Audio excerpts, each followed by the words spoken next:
Ils étaient tous là, dans la maison que j'ai aidé à payer autour de la table que j'ai cirée chaque Noël depuis 30 ans. Mon fils Michel, sa femme Mayenne, leurs enfants Olivier et Chloé, même quelques voisins et collègues, le sapin brillait à travers la fenêtre, les verres s'entrechoquaient et les rires fusaient comme des bulles de champagne. Et moi, j'étais dehors, debout sur le trottoir gelé, boîte de sablé, encore tiède dans les mains, regardant ma famille fêter Noël, sans moi. Non, je n'étais pas en retard. Non, je n'avais pas oublié l'adresse. J'avais reçu un message. Un seul, 8 mots, Mamie, tu n'es pas nécessaire ce soir. C'est tout. Pas d'explication, pas de désolé, ni d'on se voit demain. Juste une notification froide, tranchante, comme une gifle en plein cœur. Je m'appelle Élise Moreau. J'ai 72 ans.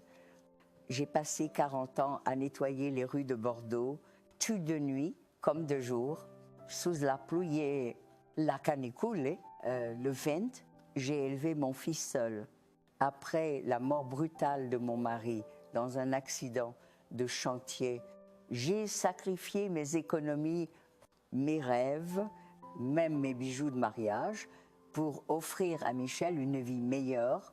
Et ce soir-là, le soir de Noël, on m'a répondu que je n'étais pas nécessaire, pas oublié, pas empêché. Non juste, inutile.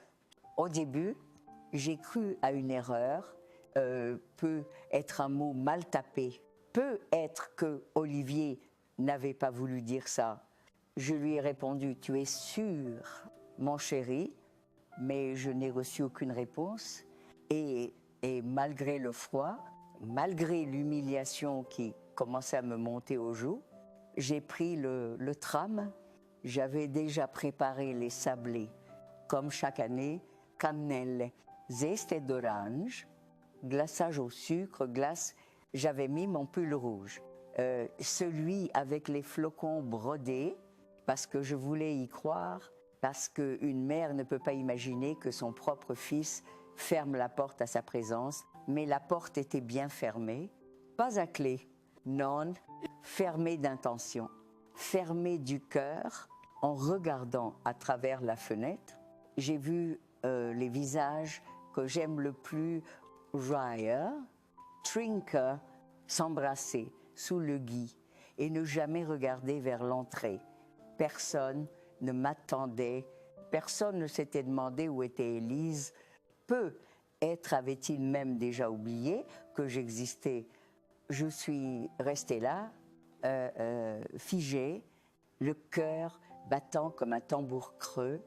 C'est pas l'absence de chaise qui m'a blessée, ce n'est pas qu'on ait mangé sans moi, c'est qu'on ait délibérément décidé de me rayer, d'effacer la vieille femme silencieuse qui, pendant des décennies, a tout donné sans jamais demander.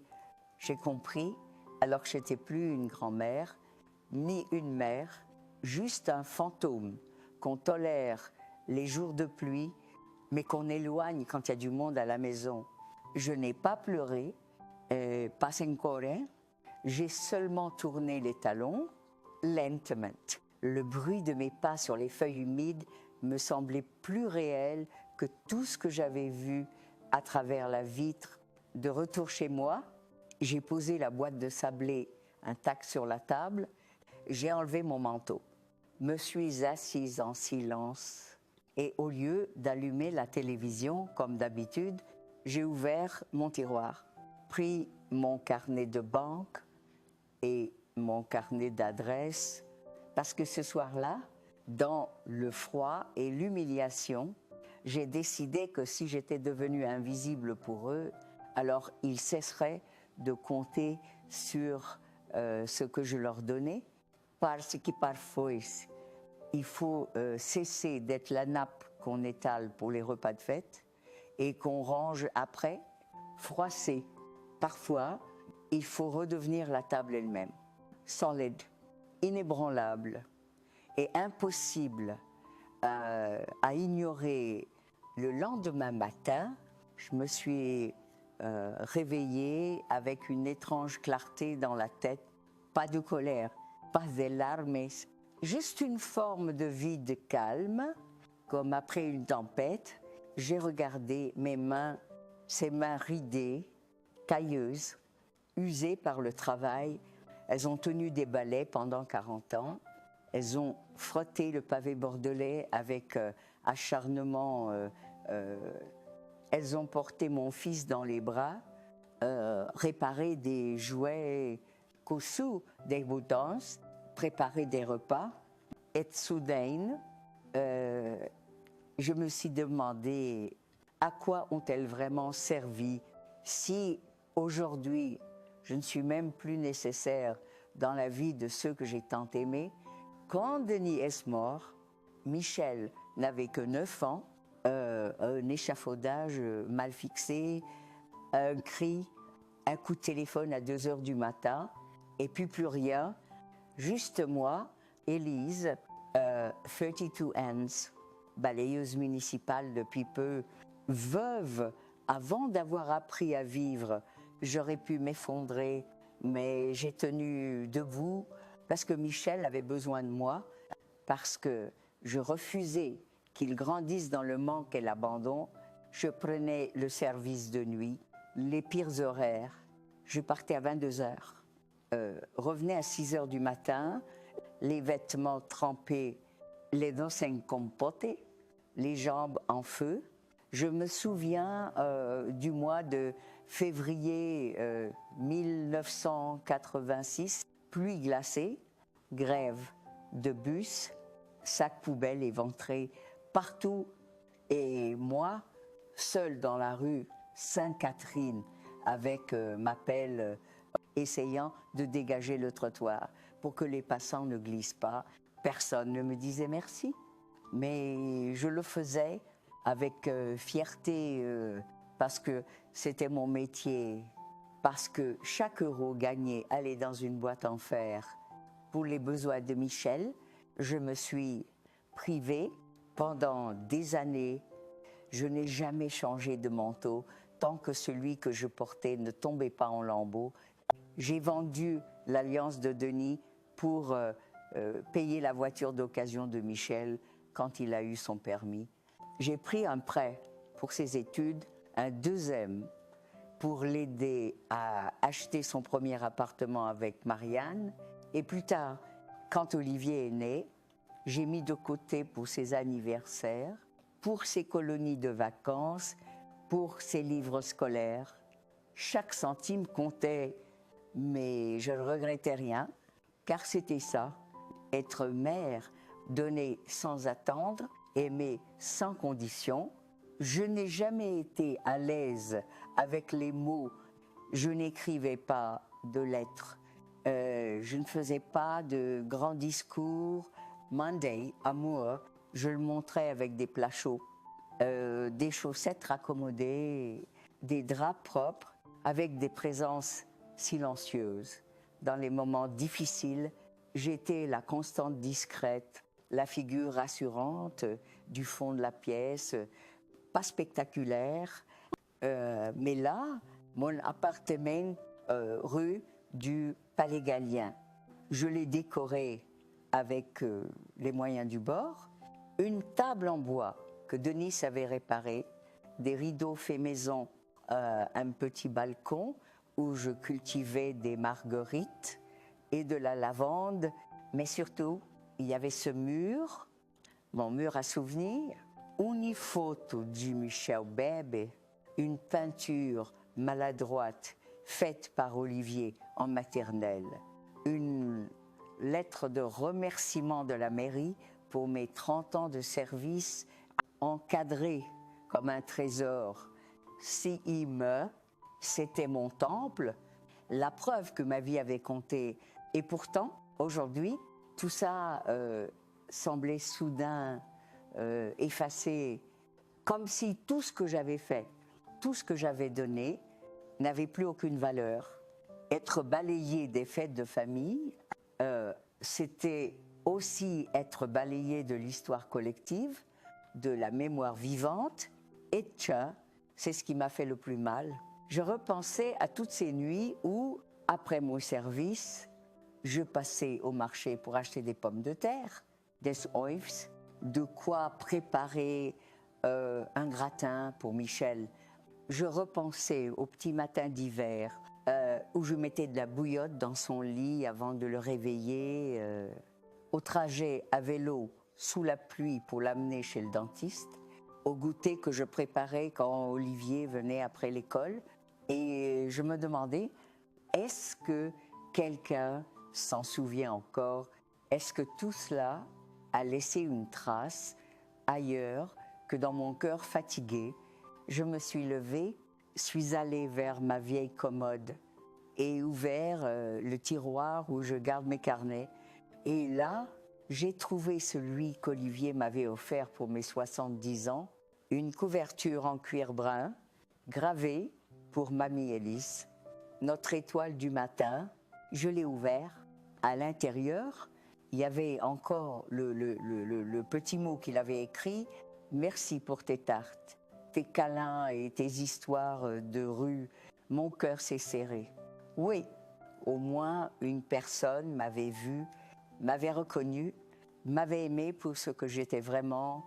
Mais alors, comment avait-on pu me rayer ainsi? Comment Michel avait-il pu laisser sa mère dehors? Un soir de Noël, après tout ce que j'avais fait, peut-être avait-il oublié, ou peut-être que dans sa tête, j'étais devenue une ombre encombrante, une présence qui gêne, une voix qui dérange les conversations modernes. Alors j'ai pris une décision, si on ne voulait plus de moi comme mère, comme grand-mère, comme invitée, très bien. Mais on n'aurait plus de moi comme soutien silencieux non plus, car même l'amour le plus inconditionnel a besoin d'un minimum de respect pour survivre. Et moi, Élise Moreau, femme invisible de Bordeaux, j'allais enfin tracer mes propres limites. Je m'étais dit que je devais sûrement exagérer, que peut être dans la confusion des préparatifs, ils avaient simplement oublié de m'envoyer une invitation formelle. Peut être que Marianne avait encore mal interprété mes silences, que Michel était absorbé par le travail, que Olivier n'aurait jamais voulu me faire de peine. Alors j'ai décidé de ne pas me laisser abattre par un simple message. Je me suis levée tôt ce matin-là, comme tous les 25 décembre depuis qu'Olivier est né, et j'ai mis mon tablier à pois. J'ai préparé mes sablés de Noël à la cannelle et au gingembre, ceux que tout le monde attendait chaque année, avec leur petite forme en étoile et leurs bords dorés. Je les ai glacés avec soin, saupoudrés de sucre perlé. Et je les ai rangés dans la boîte en fer bleu avec les motifs de reine, celle qu'Olivier m'avait offerte il y a 10 ans, Ensuite. J'ai sorti mon pull rouge tricoté main, celui avec les flocons blancs, un peu déformé aux manches, mais toujours doux. Je me suis maquillée légèrement et mis un trait de rouge à lèvres corail et j'ai glissé dans mon sac une bouteille de vin rouge, un côte de bourre pour accompagner la dinde. Je voulais croire du plus profond de moi que tout cela n'était qu'un malentendu. Vers 17h, je suis sortie de mon petit appartement du quartier Saint-Seurin, la boîte de sablé sous le bras, mon manteau boutonné jusqu'au menton, et j'ai marché jusqu'à la rue des Fossés. Là où Michel vit depuis des années. Bordeaux brillait de mille feux. Les guirlandes suspendues entre les bâtiments lançaient des reflets dorés sur les pavés humides et l'air sentait le marron chaud. La cannelle et les aiguilles de pin. Chaque pas que je faisais me rapprochait d'eux, de ma famille, de ce que je pensais être encore mon foyer. Mais en arrivant devant la maison, mon cœur a manqué un battement. Les volets étaient grands ouverts. La lumière dorée de la salle à manger illuminait les visages rieurs. À travers la vitre, j'ai vu Michel, une poule beige, debout près du buffet, Marianne verser du vin dans des coupes de cristal, Olivier riait un bonnet de Père Noël sur la tête pendant qu'il tendait un cadeau à Chloé, sa petite sœur. Il y avait des ballons rouges et verts, un sapin décoré avec goût, une nappe brodée et des assiettes à motifs dorés. Sur la table, le foie gras, la digne des farciers, les marrons, tout était là. Même les sablés non, pas les miens, des sablés industriels, empilés dans un bol. Je suis restée là, figée sur le trottoir, ma boîte dans les mains, mon souffle suspendu, personne ne m'a vu, ou plutôt, personne n'a cherché à voir. Je n'existais pas ce soir. C'était pas une porte fermée qui m'a blessée. C'était pas une absence de chaise ou une invitation oubliée. Non, ce qui m'a poignardé jusqu'à l'âme, c'est ce silence collectif. Ce choix de m'écarter, sans le dire franchement, une phrase résonnait dans ma tête, encore et encore, tu n'es pas nécessaire ce soir. J'ai reculé d'un pas, puis tout, je n'ai pas frappé, je n'ai pas crié, je n'ai pas pleuré. J'ai simplement tourné les talons, la tête haute, et j'ai marché jusqu'à la place Saint-Pierre, là où les enfants chantaient des cantiques de Noël devant l'église. J'ai regardé leur visage illuminé par les bougies. J'ai respiré profondément et je me suis dit, voilà, c'est le moment où je cesse de me battre pour appartenir à un endroit où je suis traitée comme une option. Quand je suis rentrée chez moi, il était 19h. L'appartement était silencieux, à peine réchauffé par le radiateur électrique. J'ai posé la boîte de sablé intacte sur la table de cuisine. Je n'ai pas enlevé mon manteau. J'ai simplement allumé la petite lampe à pied, mis souris à size, et j'ai regardé cette boîte comme on regarde un cadeau qu'on ne pourra jamais offrir. J'ai eu envie de l'ouvrir, puis je me suis ravisée. Elle resterait fermée comme la porte ce soir-là. J'ai pris mon carnet de comptes, celui que je remplis chaque mois avec rigueur. J'ai tourné les pages jusqu'à la ligne virement Michel, soutien familial 250. J'ai barré la ligne, puis j'ai pris le téléphone, composé le numéro de ma conseillère bancaire et demandé l'arrêt immédiat du virement automatique. Ensuite, j'ai sorti le numéro de Maître Hervé, mon notaire, sa secrétaire a décroché. Je lui ai dit que je voulais prendre rendez-vous dès la semaine suivante pour modifier mon testament. Une voix posée, sans colère, juste une femme de 72 ans qui avait décidé qu'elle ne financerait plus son propre effacement. Cette nuit-là, je n'ai pas dormi tout de suite, mais je n'étais pas tourmentée. Non, j'étais tranquille, comme si pour la première fois, je reprenais possession de ma vie, de mon rôle, de ma valeur, non plus à travers ce que je pouvais donner, mais à travers ce que je décidais de ne plus tolérer le lendemain matin. Et je me suis réveillée avec une lucidité tranchante, le genre de clarté qu'on ne ressent qu'après avoir touché le fond du silence. Ce n'était plus de la tristesse, ni même de la colère, c'était autre chose, une forme de calme ferme, comme si mon cœur avait rangé les meubles, fermé les rideaux et collé une pancarte à la porte. À 16, j'ai attrapé mon agenda en cuir, celui où je note tout depuis des années, les rendez-vous, les recettes, les souvenirs précieux. Page 12 décembre, virement automatique. Michel, 250 €. Yay, Prismon Stila Rouge. Souligné 3 fois et écrit en lettres capitales. Arreter immediatement. J'ai appelé ma conseillère, Madame Lefebvre. Elle m'a reconnue tout de suite. Je lui ai demandé, sans détour, d'annuler le virement mensuel vers le compte de mon fils. Et elle a hésité. Est-ce qu'il y a un souci particulier? Madame Moreau, j'ai souri, même si elle ne pouvait pas le voir. Oui.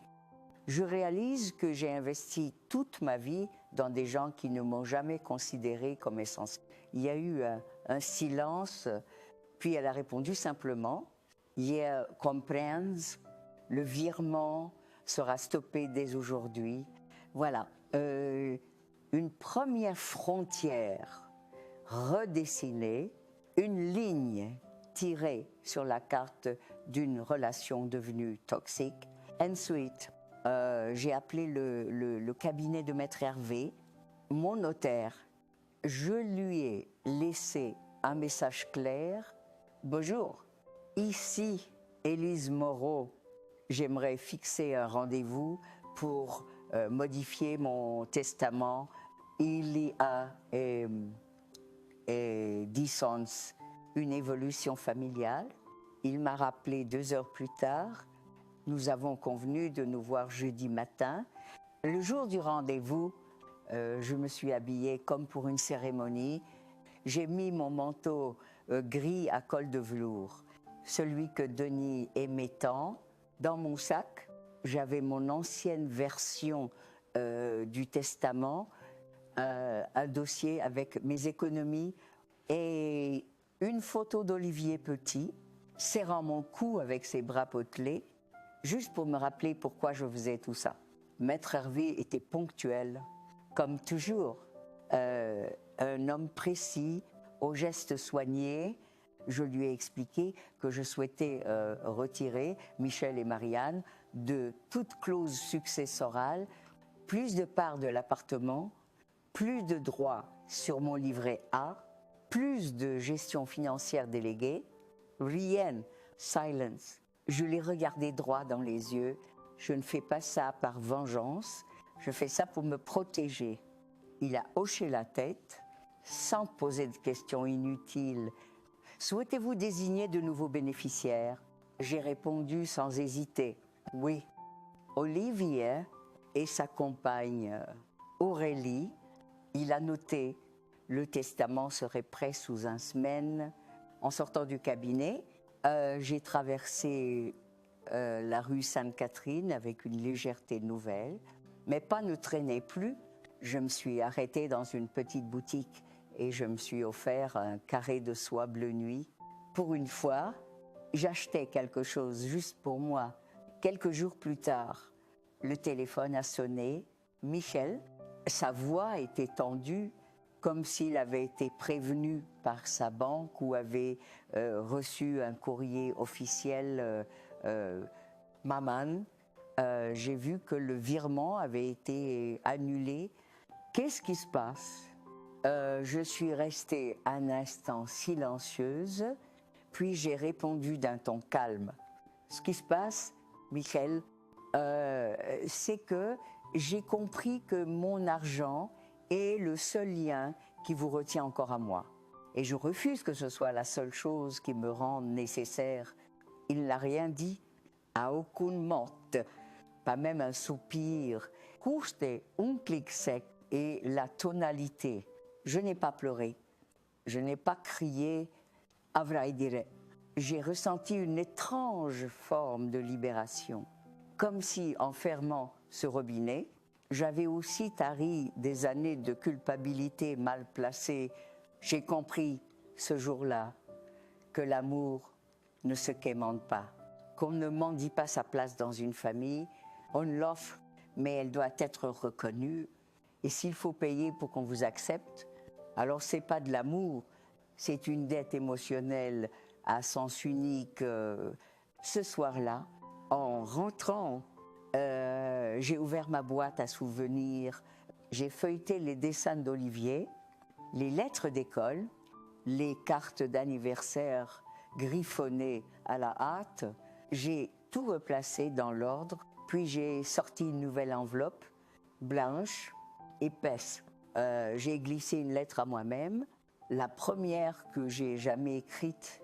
Tu existes, tu as le droit d'exiger du respect, tu as le droit de ne plus financer ton propre effacement. Je l'ai signé, daté et rangé dans le tiroir de la table de chevet, juste à côté de ma boîte de sablés de Noël. 3 jours plus tard, alors que je coupais les tiges fanées de mes chrysanthèmes sur le balcon, j'ai entendu frapper à la porte. Pas son corps pressé ou impatient. Non, c'était hésitant, presque timide. Je suis allée ouvrir un torchon encore à la main, et là, sur le palier, en manteau d'hiver, les joues rougies par le vent, se tenait Olivier, mon petit-fils, un bouquet à la main, des tulipes blanches, cette roses encore fraîches, achetées sûrement au marché des Capucins, et derrière lui, une jeune femme souriante, une chevelure brune relevée en chignon souple, me regardait avec douceur. « Bonjour, mamie », dit-il doucement, les yeux fuyants. « On peut entrer ?» J'ai acquiescé sans un mot, écartant la porte. Je ne savais pas si je devais les serrer dans mes bras ou rester figée. Mes mains tremblaient légèrement, pas à cause du froid, mais parce qu'un pan entier de ma mémoire venait d'entrer dans le salon.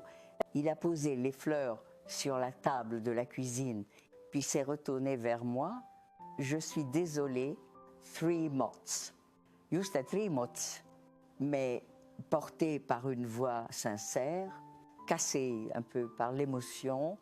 C'est maman qui a écrit ce message depuis mon téléphone. Je ne l'ai su qu'après, et je n'ai pas eu le courage de la confronter.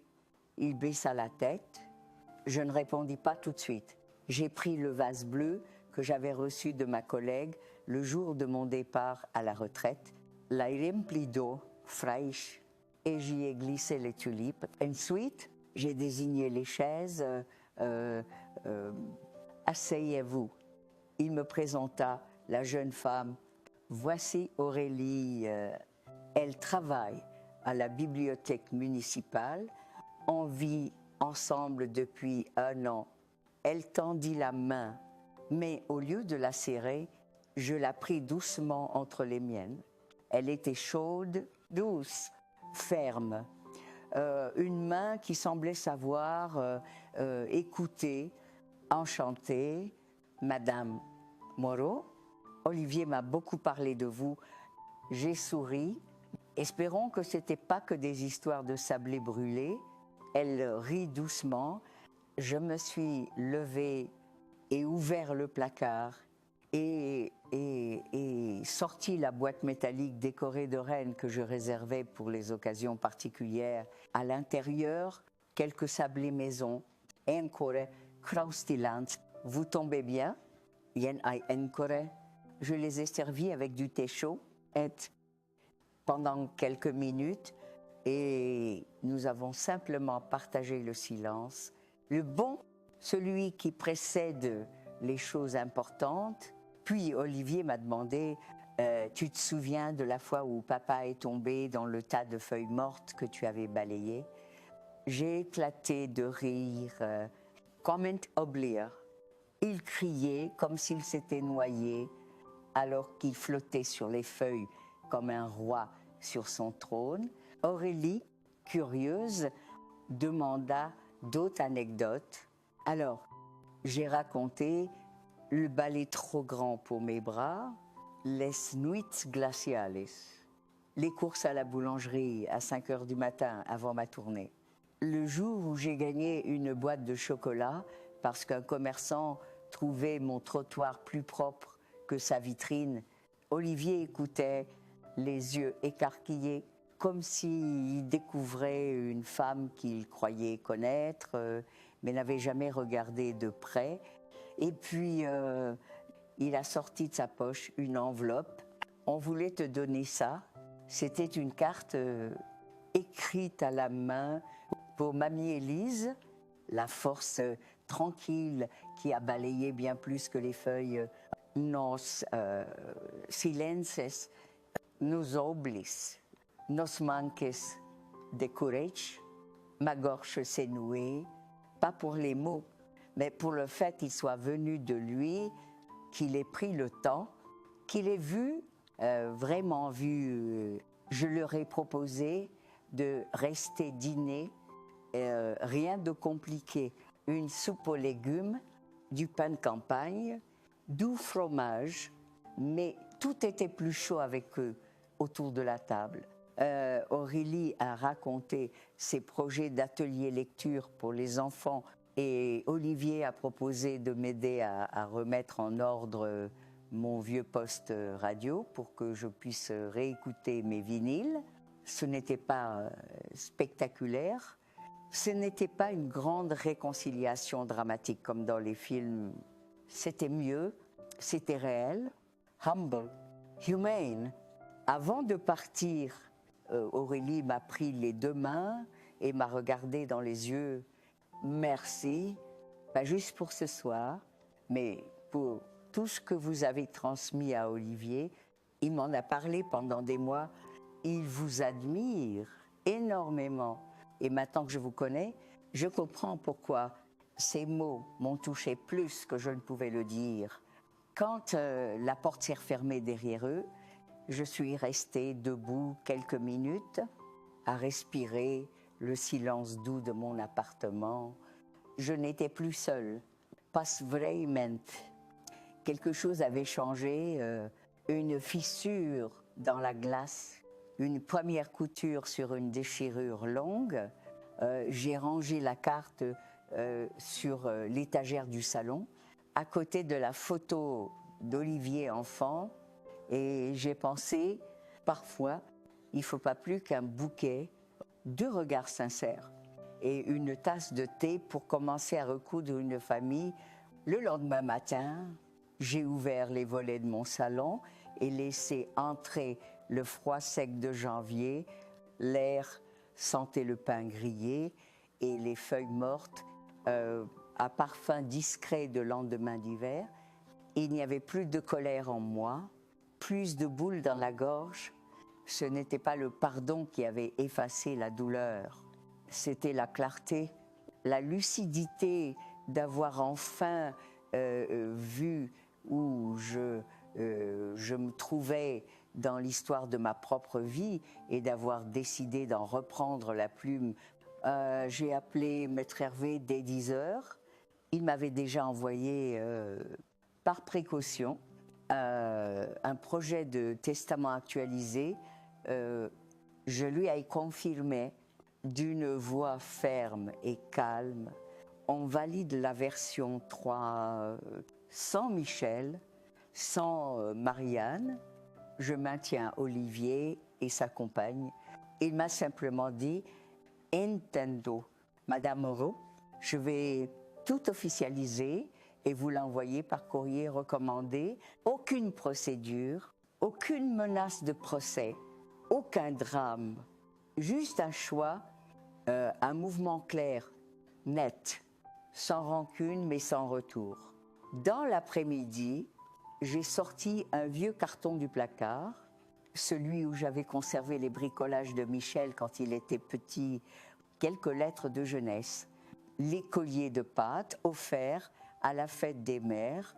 J'ai regardé chaque objet une dernière fois, non pas avec nostalgie, mais comme on ferme un tiroir trop longtemps resté ouvert.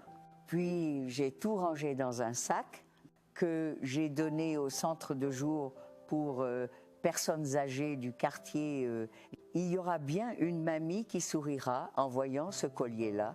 Et je dis à l'infirmière, en riant, elle a souri à son tour. Je suis sûre que oui. J'ai ensuite pris le temps de trier mes armoires. J'ai donné des vêtements chauds au Secours populaire, des livres à la bibliothèque de quartier et jeté les choses cassées que je gardais au cas où. Ce au cas où n'avait plus lieu d'être. J'avais enfin compris que je n'avais plus à prouver que je valais quelque chose pour qu'on m'accepte à une table. Cette table, je pouvais la dresser moi-même, même à 2 couverts, même pour moi seule.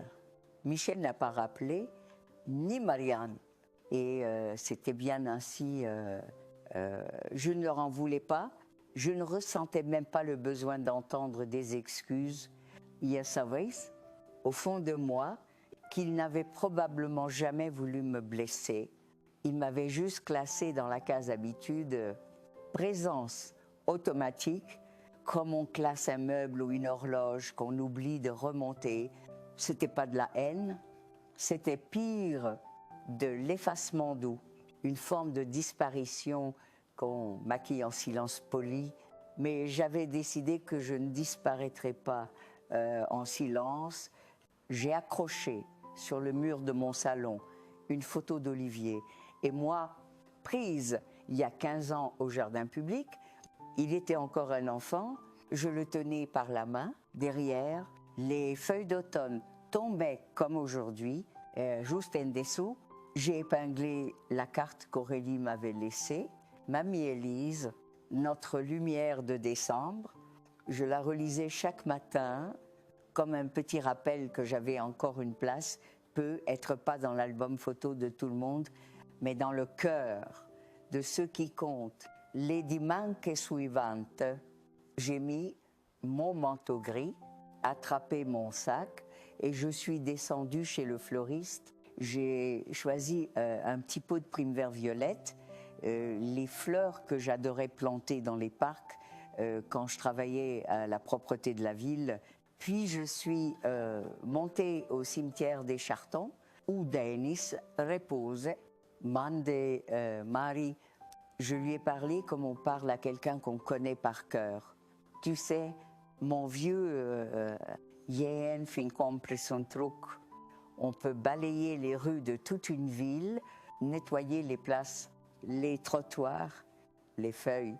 Mais si on ne fixe pas ses propres limites, les gens rentrent dans ta vie avec leurs chaussures sales. J'arrive doucement. Mais t'inquiète, j'ai enfin acheté un paillasson.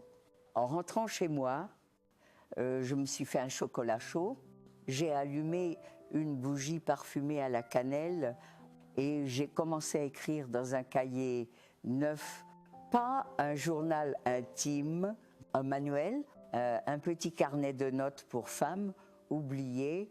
J'ai intitulé la première page ce que j'aurais aimé qu'on me dise à 72 ans, parce qu'il n'est jamais trop tard pour s'écrire une nouvelle fin, pas une fin triste, une fin choisie. Le mois de décembre est revenu avec son lot de vitrines illuminées, de guirlandes clignotantes de marchands de vin chaud à chaque coin de rue. Et pourtant, cette fois, je n'ai pas ressenti cette boule dans la gorge. Pas de pincement au cœur en voyant les familles se réunir, pas de nostalgie amère dans l'air froid. Car cette année-là, j'avais fait la paix, pas avec tout le monde, mais avec moi-même. J'avais redessiné les contours de ma vie, comme on redessine une carte en effaçant les vieux tracés qui n'ont plus de sens. Tout a commencé un matin de novembre quand Hélène, une jeune animatrice du centre culturel de mon quartier, est venue frapper à ma porte avec un sourire maladroit et un carnet à la main, Madame Moreau.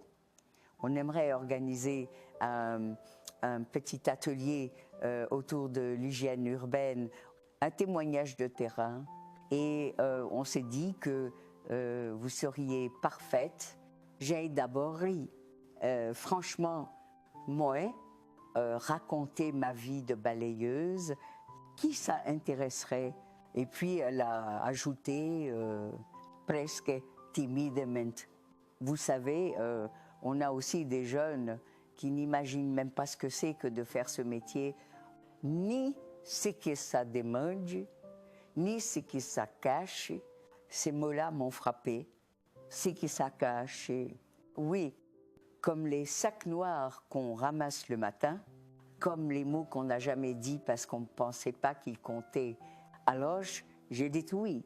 Le jour de l'atelier, j'ai mis mon vieux manteau en laine, celui que Denis m'avait offert pour mes 50 ans, et je suis sortie plus droite que d'habitude dans la salle. Une quinzaine de personnes m'attendaient, des savants, des retraités, même une maman avec sa fille de 8 ans, et tout au fond, assis côte à côte, il y avait Olivier et Aurélie. Ils avaient pris des notes comme s'ils assistaient à une conférence universitaire. Moi, j'ai pris une grande inspiration et j'ai commencé à parler des trottoirs de Bordeaux avant l'aube, des sacs éventrés par les goélands, de la pluie glacée qui vous transperce jusqu'aux os à 4 heures du matin. J'ai parlé des regards fuyants, des petits gestes d'humanité, des cafés offerts, des gâteaux laissés sur les marches par des inconnus. Et puis, j'ai dit très doucement, j'ai passé 40 ans à nettoyer la ville et j'ai mis 72 ans à comprendre que ce n'est pas parce qu'on est utile qu'on est aimé. À la fin, il y a eu une silence, puis des applaudissements pas bruyants, non, mais sincères. Et ce moment-là,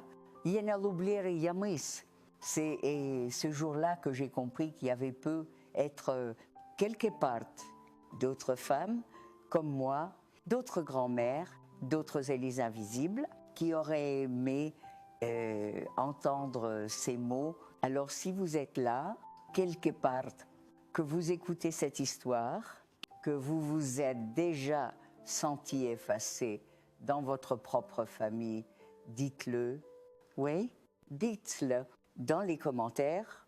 Si vous le voulez, dites-moi d'où vous m'écoutez, ce que cette histoire a réveillé en vous. Je vous lirai chaque mot, parce qu'aucune voix ne devrait finir dans un sac poubelle. Quelques jours plus tard, Olivier et Aurélie sont revenus à la maison avec un sapin sous le bras et des guirlandes dans les cheveux. On a décoré l'arbre comme des enfants. Olivier chantait faux, Aurélie riait, et je faisais mes sablés de Noël, ceux que j'avais préparés l'année précédente, mais que personne n'avait goûté. Cette fois, ils sont partis en un instant. Chaque sablé était une petite victoire. Mamie, t'as mis de la cannelle. Mamie, tu devrais ouvrir une boulangerie. Je n'ai pas ouvert de boulangerie.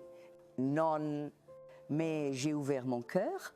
Et tcha, c'était déjà un miracle de décembre. Et puis, il y a eu le cadeau, un petit paquet emballé avec soin du papier craft et une ficelle rouge à l'intérieur, un tapis brodé main acheté auprès d'une association solidaire en lettres dorées. Il y avait écrit pour mamie qui a tout nettoyé, sauf l'amour qu'on lui devait. Je n'ai pas pleuré, pas tout de suite, mais je l'ai serré contre moi et j'ai chuchoté. Merci, merci d'avoir vu ce que je pensais invisible. Depuis ce jour, mon appartement est devenu un foyer. Aurélie m'a offert un abonnement à la médiathèque. Olivier m'aide à utiliser l'ordinateur, oui, même à mon âge. On peut apprendre et moi, j'écris des bouts d'histoire